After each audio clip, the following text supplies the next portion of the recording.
यहाँ पे प्रश्न में दिया हुआ है कि दो बर्तनों में दूध और पानी का अनुपात 3:2 और 7:3 है। किस अनुपात में दोनों मिश्रणों को मिलाया जाए ताकि नए मिश्रण में दूध और पानी का अनुपात 2:1 हो जाए। तो देखिए यहाँ पे अगर मैं प्रश्न के अनुसार देखूँ, पहला बर्तन मेरा ये था, दूसरा बर्तन मेरा ये था और तीसरा बर्तन मेरा ये है।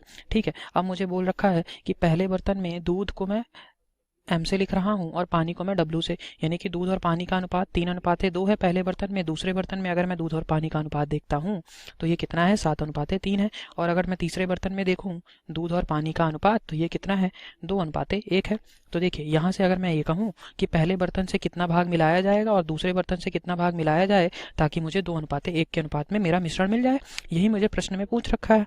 तो देखिए इस प्रश्न को हल करने के लिए अगर मैं आपसे ये कहूँ कि कुल यूनिट यहाँ पे कितना है बताइए, तो आप कहेंगे 3 यूनिट मेरा दूध है और 2 यूनिट मेरा पानी है। ठीक है, तो ये कुल यूनिट 5 यूनिट आ गया। अगर मैं दूसरे बर्तन में कहता, अगर मैं बर्तन ए बोल दूं इसको और इसको बर्तन बी बोल दूं और इसको बर्तन सी बोल दूं, ठीक है, तो ये दूसरे बर्तन यानी कि बर्तन बी में ये कुल कितने यूनिट हो जाएगा, 7 यूनिट दूध का और 3 यूनिट पानी का, यानी कि 10 यूनिट। और अगर मैं बर्तन सी में बोलता हूँ तो ये कितना आ जाएगा बताइए, 2 यूनिट मेरा दूध का और 1 यूनिट पानी का, यानी कि ये 3 यूनिट मेरा कुल क्वांटिटी हो गई, कुल मात्रा हो गई यहाँ पे। तो देखिए अगर मैं अब आपसे ये कहता हूँ कि यहाँ पे आप चाहे दूध के लिए ले लीजिए, मिल्क के लिए या फिर वाटर के लिए, किसी एक के लिए आप एलिगेशन लगा लीजिए। तो मैंने मिल्क के लिए यानी कि दूध के लिए एलिगेशन लगाया। तो देखिए यानी कि मिक्सचर को मैंने यूज़ किया। तो मैं यहाँ से कह सकता हूँ कि अगर मैं बर्तन ए लूँ और बर्तन बी लूँ, इन दोनों से ही मैं कुछ मात्रा ले रहा हूँ मिश्रण की। तो कितनी मात्रा, अगर मैं ये कहूँ कि मिल्क के लिए मैं देख रहा हूँ, तो मिल्क मुझे बताइए बर्तन ए में कितना है, तो आप कहेंगे 3/5, यानी कि 3/5 कुल मात्रा कितनी थी, 5, और दूध की कितनी है, 3, यानी कि 3/5 भाग कह सकता हूँ। और अगर मैं बर्तन बी में कहता हूँ तो ये कितना आ जाएगा, 7/10, 7/10। और मुझे बनाना कितना है, तो देखिए 2:1 में, यानी कि मैं बोल सकता हूँ इसको 2/3।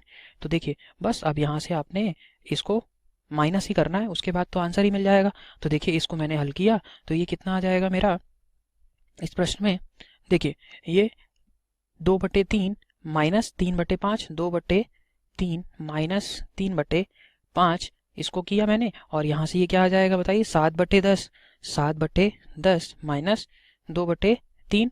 तो इसको मैंने हल किया तो देखिए ये क्या आ जाएगा, इसका लघुत्तम लिया तो ये कितना आ जाएगा लघुत्तम, इसका 15, 3 और 5 का लघुत्तम 15 आ गया। और इसको मैंने हल किया तो ये कितना आ गया, 1/15।